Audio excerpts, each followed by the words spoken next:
ठाकुर आपका स्वागत करती हूं अपने YouTube channel Sunisha VVM HP में। तो आज की वीडियो में मैं आपको बताने जा रही हूं हिमाचल प्रदेश की प्रमुख नदियों के बारे में।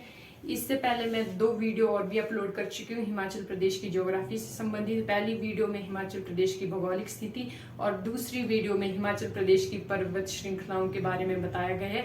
अगर आपने वो वीडियो अभी तक नहीं देखी है तो जाके प्लेलिस्ट में आप लोग देख सकते हो। अगर आप लोग आगे का देखोगे तभी आपको पीछे की समझ बाद में समझ आएगी, तो ध्यान से देखिएगा और साथ में जो जो मैं बताऊंगी उसको नोट डाउन करते रहिएगा, क्योंकि आपके आने वाले एग्जाम के लिए बहुत जरूरी होने वाला है। तो शुरू करते हैं हम लोग आज की क्लास। बात करें हिमाचल प्रदेश की नदियों की, तो सबसे पहले मैं आपको बता दूं हिमाचल प्रदेश में मुख्य रूप से 5 नदियां प्रवाह करती हैं जो गंगा और सिंधु नदी को जल प्रदान करती हैं। अगर बात करें उन 5 नदियों के, तो सबसे बड़ी नदी है सतलुज नदी, दूसरे नंबर पे आती है ब्यास, फिर हो गई रावी, चिनाब और यमुना। ये 5 नदियां हैं मुख्य रूप से जो हिमाचल प्रदेश में प्रवाह करती हैं। तो हम चलो देखते हैं, बारी बारी से उनको पढ़ते हैं। आप लोग ध्यान से देखिएगा और जो जो मैं बताऊंगी उसको नोट डाउन करते रहिएगा। सबसे पहले हम लोग बात करते हैं सतलुज नदी की। जो हमारी सतलुज नदी है ये हिमाचल प्रदेश की सबसे बड़ी नदी है, क्योंकि ये हिमाचल प्रदेश में सबसे ज्यादा दूरी तय करती है। ये हिमाचल प्रदेश में 320 किलोमीटर की दूरी तय करती है और इसका उद्गम स्थल जो इसका उद्गम होता है वो है मानसरोवर झील राक्षसताल तिब्बत से होता है, और ये हिमाचल प्रदेश में शिवकीला दर्रा किन्नौर से प्रवेश करती है हिमाचल प्रदेश में। और ये सबसे ज्यादा कौन से जिले में प्रवाह करती है, तो ये सबसे ज्यादा इसकी दूरी तय करती है वो करती है किन्नौर में 120 किलोमीटर की। सबसे ज्यादा दूरी ये किन्नौर में तय करती है 120 किलोमीटर की। याद रखिएगा, ये शिवकीला दर्रा की किन्नौर से हिमाचल प्रदेश में प्रवेश करती है, और जो इसका उद्गम स्थल है वो है मानसरोवर झील के पास शिवकीला दर्रा तिब्बत। इसको याद रखिएगा आप लोग, क्योंकि ये क्वेश्चन पूछा जाता है कि सतलुज नदी का उद्गम स्थल कहाँ से हुआ है, ये हिमाचल प्रदेश में कितनी दूरी तय करती है, तो ये करती है 320 किलोमीटर की दूरी और हिमाचल प्रदेश की सबसे लंबी नदी है। तो इसके बाद हम लोग बात करते हैं इसके वैदिक नाम की। तो इसका वैदिक नाम शतुद्री है और संस्कृत नाम शतुद्र है। कभी कभी नदियों का वैदिक नाम और संस्कृत नाम भी पूछ लिया जाता है और बच्चे इसमें कंफ्यूज हो जाते हैं, उनको याद नहीं रहता है कि क्या बोलना चाहिए, यहाँ पे वैदिक कौन सा और संस्कृतिक कौन सा। तो सतलुज नदी का वैदिक नाम मैंने आपको बता दिया है, शतुद्री है, और संस्कृत नाम शतुद्र है। ध्यान से देखिएगा। इसके अलावा जो हम बात करें तो सतलुज नदी को पीली नदी भी कहा जाता है, लाल नदी भी कहा जाता है हिमाचल प्रदेश में। और इसकी सबसे बड़ी विशेषता ये है कि ये हिमाचल प्रदेश को 2 भागों में बांटती है। अगर बात करें कौन सी नदी है जो हिमाचल प्रदेश को 2 बराबर भागों में बांटती है, तो ये है सतलुज नदी। आपको इतना तो पता लग गया होगा कि ये करती प्रवेश तो शिवकीला दर्रे से करती है, पर ये खत्म कहाँ से होती है, तो ये बिलासपुर के भाखड़ा गांव में बिलासपुर को छोड़ के पंजाब में प्रवेश करती है। ये आप लोग याद रखिएगा। यहाँ से आती है शिवकीला दर्रे से, फिर शिमला में जाती है, उसके बाद मंडी में, उसके बाद बिलासपुर के भाखड़ा गांव से होते हुए पंजाब में प्रवेश करती है। अगर हम लोग बात करें इसकी सहायक नदियों की, तो जो सतलुज की सबसे बड़ी सहायक नदी है वो है स्पीति नदी। स्पीति नदी इसकी सबसे बड़ी सहायक नदी है जो कि 112 किलोमीटर की दूरी तय करती है, और ये कुंजम दर्रे से निकलती है। ये आप लोग नोट डाउन कर लीजिएगा। इसके बाद बसपा नदी होगी। अगर सबसे बड़ी सहायक नदी पूछे सतलुज की तो स्पीति, अगर पूछे सबसे बड़ा सहायक खड्ड तो वो है सिरखड्ड जो कि बिलासपुर में स्थित है। अब हम लोग बात करते हैं इसके अन्य जो इसकी सहायक नदी है। एक स्पीति हो गई, बसपा हो गई। बसपा इसकी दूसरी सबसे बड़ी सहायक नदी है। बात करते हैं एक स्वान नदी है जो सतलुज की सहायक नदी है, और ये शिवालिक क्षेत्र में पड़ती है। ये है ऊना में। बेसिकली ये ऊना में एक बरसाती नदी है, और ये बरसात के टाइम में ऊना में बहुत तहस नहस मचाती है, इसलिए इसे ऊना में दुख की नदी भी कहा जाता है, और ये शिवालिक क्षेत्र में पड़ती है। और ये ऊना को 2 बराबर भागों में बांटती है स्वान नदी।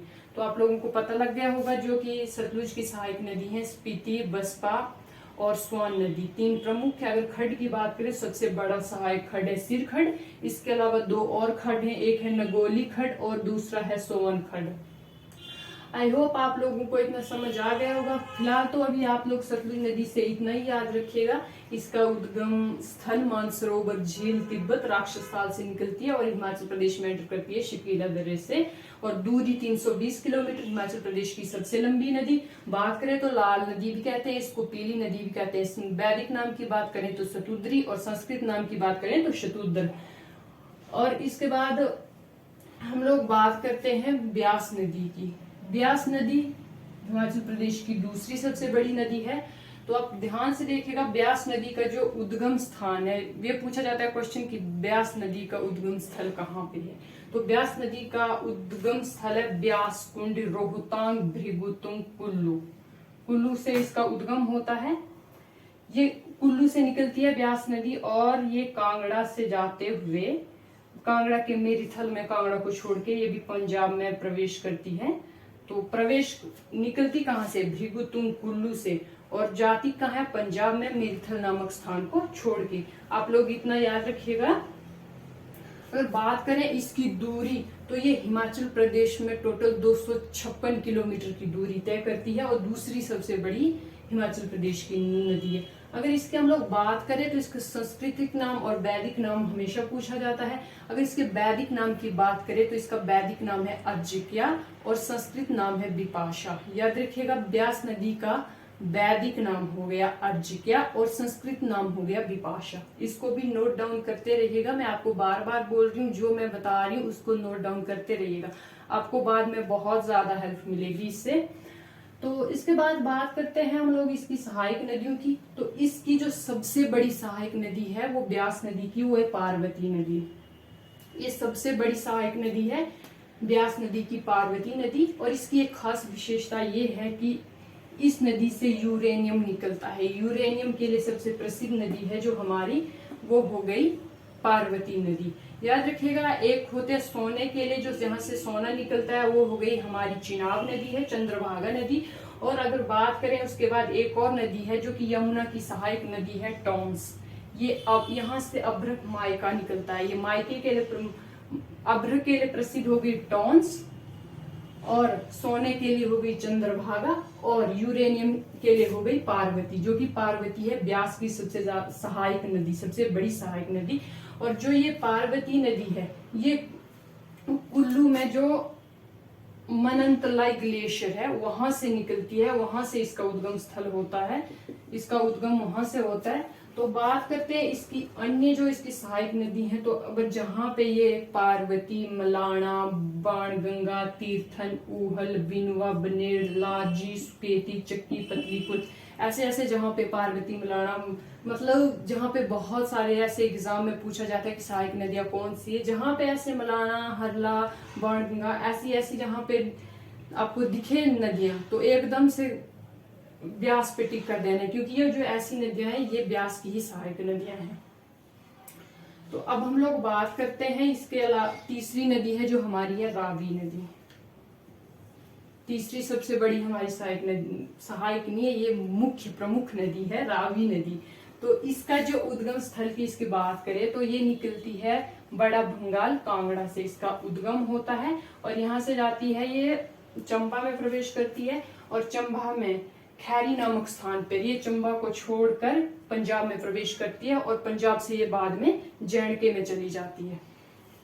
तो आपको इतना पता लग गया होगा कि रावी नदी का उद्गम स्थल बड़ा बंगाल, कांगड़ा, और ये जाती कहाँ है? खैरी नामक स्थान पे चंबा को छोड़ के पहले जाती है ये पंजाब में, उसके बाद चली जाती है जे&के में। अगर हम लोग बात करें इसकी दूरी की, तो ये हिमाचल प्रदेश में 158 किलोमीटर की दूरी तय करती है। याद रखिएगा, जो सतलुज है वो 320 किलोमीटर। बात करें हम लोग ब्यास की, तो ब्यास की हो गई 256 किलोमीटर। बात करें अब रावी की, तो रावी की हो गई 158 किलोमीटर।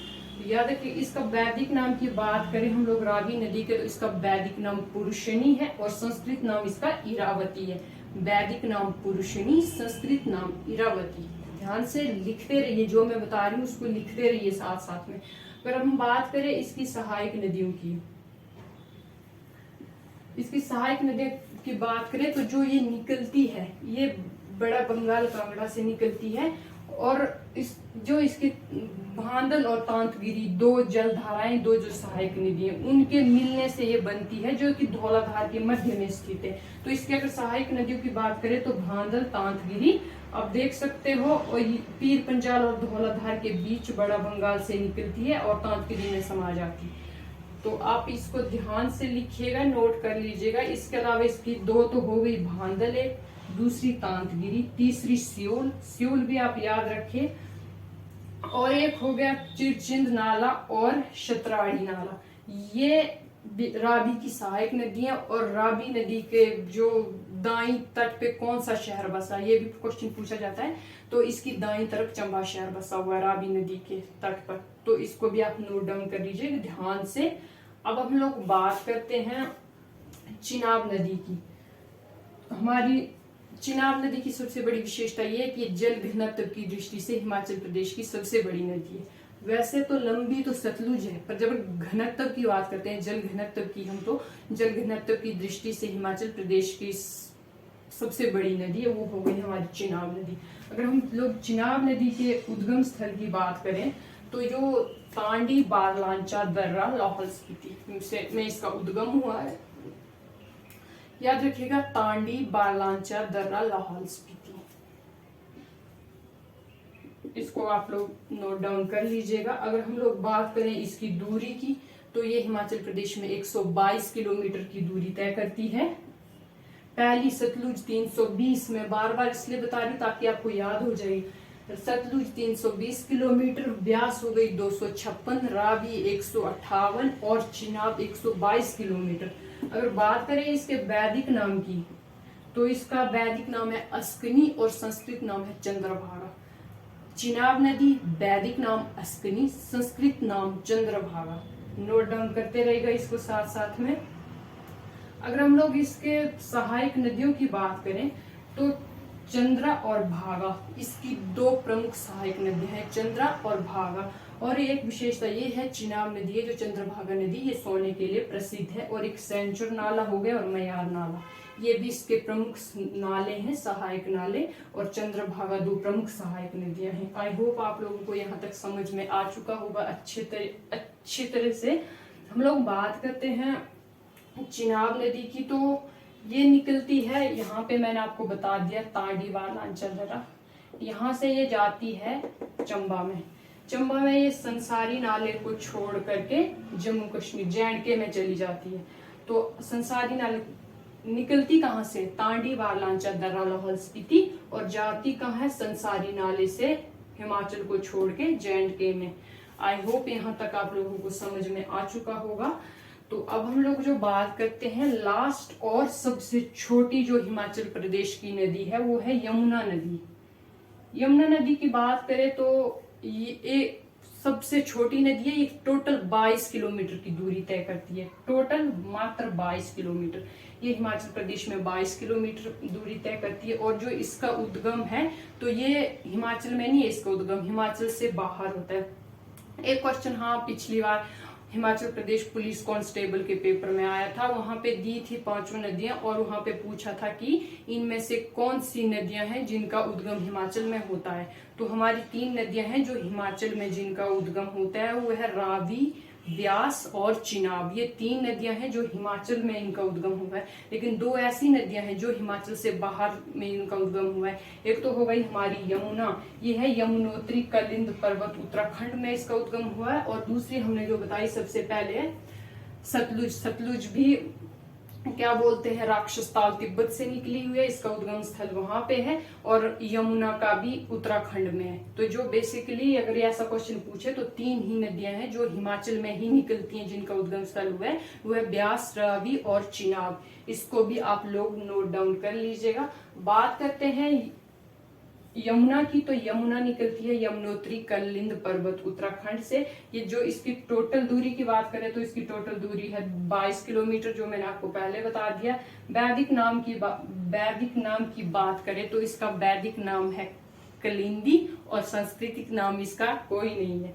तो अगर इसकी सहायक नदियों की बात करें तो इसकी 3 प्रमुख सहायक नदियां हैं, टॉन्स, गिरी, पब्बर। याद रखिएगा बस, टॉन्स, गिरी, पब्बर, टॉन्स, गिरी, पब्बर, इसकी 3 सहायक नदियां हैं। और टॉन्स नदी की हम बात करें तो जो दो रूपिन सुपिन जलधाराओं से मिलकर बनती है और कालसी नामक जगह पे ये यमुना में मिल जाती है। ये बेसिकली यहाँ से रूपिन सुपिन नदियों, दो जलधाराएं, उनके मिलने से टॉस नदी बनती है। तो ये यहाँ से ऐसे प्रवेश करती है, पहले थोड़ी सी ये आती है यहाँ पे हिमाचल में, सिरमौर में, सिरमौर से फिर ये वापस जाती है उत्तराखंड। तो यहाँ पे कालसी नामक जगह पे ये यमुना नदी में मिल जाती है। और बात करें यमुना नदी की तो जो ये उत्तराखंड में इसका हुआ है उद्गम, तो ये आती है सबसे पहले यहाँ पे खादर मांजरी नामक एक स्थान है, वहां से ये सिरमौर में प्रवेश करती है। खादर मांजरी नामक स्थान से सिरमौर में प्रवेश करती है और एकमात्र ये झील को छूती है हमारे सिरमौर को तो, और यहाँ पे ताजेवाला को छोड़ के ये हरियाणा में प्रवेश करती है खादर मांजरी से, और छोड़ती है जो हिमाचल को है ताजेवाला से। तो यहाँ तक आई होप आपको बिल्कुल ही अच्छे से समझ आ गया होगा। एक बार ऊपर से मैं आपको बता देती हूँ। देखो, अगर सतलुज का उद्गम स्थल पूछे तो ये हिमाचल से बाहर है, राक्षसताल, शिवकीला दर्रा, तिब्बत मानसरोवर झील के पास से निकलती है, ठीक है। अगर बात करें ब्यास की तो ये ब्यास कुंड, रोहतांग, भृगुतुम कुल्लू से निकलती है।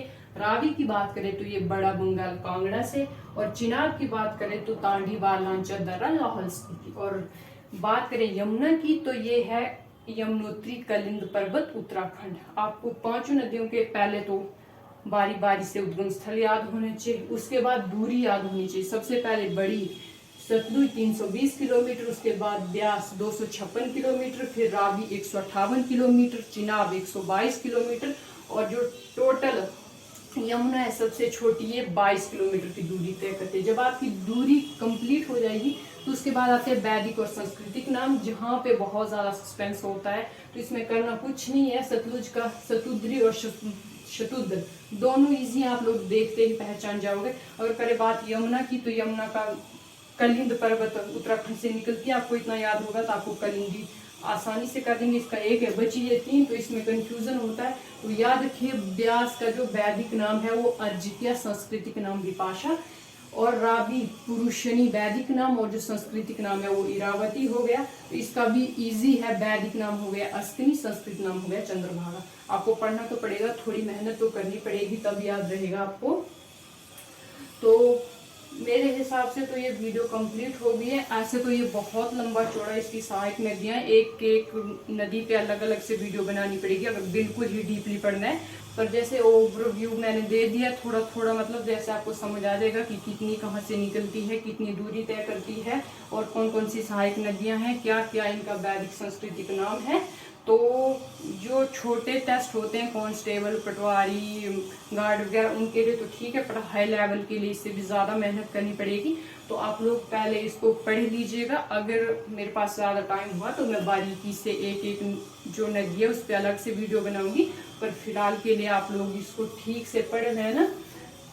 तो अगर आप लोगों को वीडियो अच्छी लगी होगी तो प्लीज़ मेरे चैनल को सब्सक्राइब कर देना, और वीडियो को लाइक, कमेंट और अपने दोस्तों में शेयर करना ना भूलें। मिलते हैं नेक्स्ट वीडियो में, तब तक के लिए बाय।